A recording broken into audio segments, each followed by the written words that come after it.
MLA media ଆଗରେ ପଲ୍ଲବୀ ଆଉ ଆଦର୍ଶ ହକ୍ କରିଥିବା ଫଟୋ ଦେଖେଇ କହିବେ, ପୋଲିସ ମ୍ୟାଡାମ ଲକଅପ୍ ଭିତରେ ତାଙ୍କ କ୍ରିମିନାଲ ହଜବେଣ୍ଡଙ୍କ ସହିତ କେମିତି ରୋମାନ୍ସ କରୁଛନ୍ତି ଆପଣମାନେ ଦେଖୁଛନ୍ତି ତ।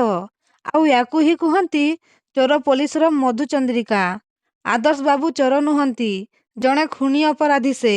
ମୁଁ ଆରମ୍ଭରୁ କହିଛି, ଏଭଳିଆ କେସ୍ରେ ଜଣେ ସାଧାରଣ ଜନତା କେବେ ବି ପୋଲିସ ହାତରୁ ନ୍ୟାୟ ପାଇପାରିବେ ନାହିଁ। କ'ଣ ପାଇଲା ସେ ଶମ୍ଭୁ ନାୟକ? କ'ଣ ପାଇଲା? ବିଚରା ଗୋଟେ ଧନୀ ବାପର ପୁଅ ହାତରେ ନିଜ ଜୀବନକୁ ବଳି ପକେଇ ଦେଲା। ଆପଣମାନେ ଭାବୁଛନ୍ତି ତାକୁ କେମିତି ନ୍ୟାୟ ମିଳିବ? ଭାବୁଛନ୍ତି ଆପଣମାନେ ଏ ଫଟୋ ଦେଖି ସାରିଲା ପରେ ତାକୁ ନ୍ୟାୟ ମିଳିବ? ନାଇଁ ନାଇଁ ନାଇଁ, କେବେ ମିଳିବନି। କାହିଁକି ନା ଆମ ଦେଶର ନ୍ୟାୟ ବ୍ୟବସ୍ଥା ଧନୀମାନଙ୍କ ହାତରେ ବିକ୍ରି ହେଇ ସାରିଛି। କିନ୍ତୁ ମୁଁ କଥା ଦଉଛି ଆପଣମାନଙ୍କୁ, ଏ ଏମ୍ଏଲ୍ଏ ଭରଦ୍ୱାଜ କେବେ ବି ଚୁପ୍ ହେଇକି ବସିବନି, କେବେ ନୁହଁ। ଶମ୍ଭୁ ନାୟକ ଭଳି ଜଣେ ସାଧାରଣ ଜନତାର ଆତ୍ମାକୁ ନ୍ୟାୟ ଦେବା ପାଇଁ ମୁଁ ଫେସଲା କରିସାରିଛି ଯେତେବେଳେ, ଏଣିକି ଯାହା ବି ଫେସଲା ହେବ ଅଦାଲତରେ ହେବ। ତାପରେ କେହି ଜଣେ ଆସି କହିବେ, ଆପଣ ଠିକ୍ କହିଛନ୍ତି ଏମ୍ଏଲ୍ଏ ସାର୍। ସେ ଲୋକ ଏମ୍ଏଲ୍ଏ ପାଖକୁ ଆସିବେ, ଆଉ ସେ ହେଉଛନ୍ତି ସଞ୍ଜୀବ। ସଞ୍ଜୀବକୁ ଦେଖି ଏମ୍ଏଲ୍ଏ ପୁରାପୁରି ଆଶ୍ଚର୍ଯ୍ୟ ହେଇଯାଉଛନ୍ତି। ଆଉ ସଞ୍ଜୀବ କହୁଛନ୍ତି, ଆପଣ ଠିକ୍ କହିଛନ୍ତି ଏମ୍ଏଲ୍ଏ ସାର୍। ଏ କେସ୍ର ଫେସଲା ଖୁବ୍ ଶୀଘ୍ର ଅଦାଲତରେ ହେବ। କାରଣ ଏ କେସ୍କୁ ନେଇ ମୋ ମନରେ ବି ଅନେକ ପ୍ରଶ୍ନ ଅଛି, ଯାହାର ଉତ୍ତର ଅଦାଲତର କାଠଗଡ଼ାରେ ଛିଡ଼ା ହେଇ ଆପଣଙ୍କୁ ଦେବାକୁ ପଡ଼ିବ। ଯେମିତି ଶମ୍ଭୁ ନାୟକ, ଯାହାର ମର୍ଡର ହେଇଛି।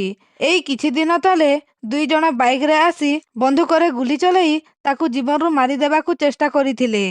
ପୋଲିସ ଇନଭେଷ୍ଟିଗେସନରୁ ଜଣାପଡ଼ିଲା ସୁଟର ଜଣକ ଆପଣଙ୍କ ଲୋକ।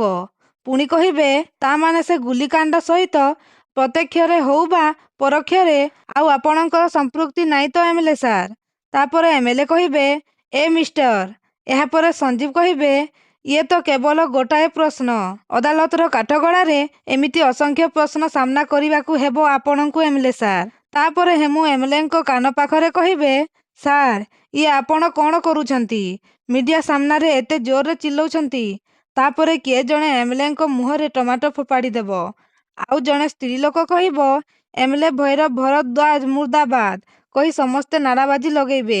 ଆଉ ଏପଟେ ଗୌରବ ମୋବାଇଲରେ ଦେଖି ଏମ୍ଏଲ୍ଏ ଭରଦ୍ୱାଜ ମୁର୍ଦାବାଦ ମୁର୍ଦାବାଦ, ଲେଡି ସିଂଘମ ପଲ୍ଲବୀ ମହାପାତ୍ର ଜିନ୍ଦାବାଦ ଜିନ୍ଦାବାଦ କହି ପଲ୍ଲବୀ ପାଖକୁ ଆସିବେ। ଆଉ କହିବେ, କଂଗ୍ରାଚୁଲେସନ ଲେଡି ସିଂଘମ, ତମେ ତ ପୁରା ସହର ସାରା ଛାଇଗଲଣି। ଷ୍ଟାର ବନିଗଲଣି ପଲ୍ଲବୀ ତମେ। ଏବେ ପୁରାପୁରି ଷ୍ଟାର ବନିଗଲଣି। ତାପରେ ପଲ୍ଲବୀ କହିବେ, ବାସ୍ ଭାଇ, ମୁଁ ଆପଣଙ୍କ ପାଇଁ କେବଳ ଆପଣଙ୍କ ଭାଇ ବୋହୂ। ପଲ୍ଲବୀ କୋଉ ଲେଡି ସିଂଘମ ଫିଙ୍ଗମ କିଛି ବି ନୁହେଁ।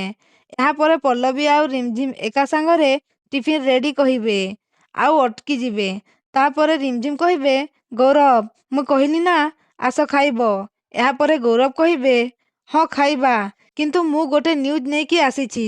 ଏହାପରେ ଆନନ୍ଦ ଆସି କହିବେ, ତୁ ବି ସେଇ ନ୍ୟୁଜ୍ କଥା କହିବାକୁ ଚାହୁଁଛୁ ନା ଗୌରବ? ତାପରେ ଆନନ୍ଦ ଡାଇନିଂ ଟେବୁଲରେ ଆସି ବସିବେ। ଆଉ କହିବେ, ମାୟା, ଆଜି ସକାଳର ନ୍ୟୁଜ୍ କ'ଣ ହେଲାଣି ତମେ ଦେଖିଲ କି ନାହିଁ?